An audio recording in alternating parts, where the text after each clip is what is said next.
Hello, dear future homeowners. Celine here, licensed real estate broker. And for today, I'd just like to share my happiness with you since first time kong magka-back-to-back sales as in today tapos kahapon meron. So kahapon, di ba yung client ko from Canada, bumili siya ng Melcon unit.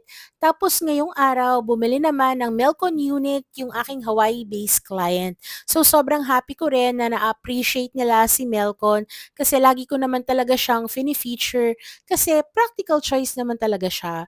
Tapos ngayon, meron na lang tayong 2 units na available na may morning sun orientation pa. So if interested kayo kay Melcon, I suggest mag-reserve na po kayo kasi pag naubos yung 2 units na may morning sun orientation, sa phase 1 na po tayo. So mas mataas ang price natin sa phase 1. So ipakita ko lang po ng very fast si Melcon sa inyo.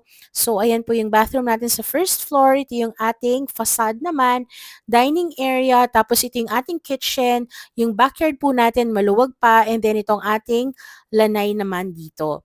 So if interested po, I suggest mag-reserve na po kayo talaga kasi 2 units na lang po yan. And then ito yung reservation ni client kanina.